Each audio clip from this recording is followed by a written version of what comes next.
You ask Tiger to solve. This deals with linear equations with one unknown. The final result is g equals 11. Let's solve it step by step. Simplify the expression. Expand the parentheses. Simplify the arithmetic.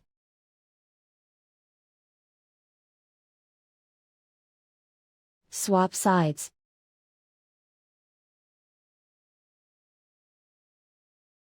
Group all constants on the right side of the equation. Add 51 to both sides. Simplify the arithmetic.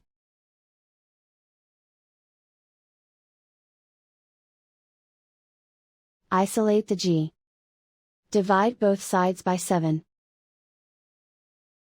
Simplify the fraction.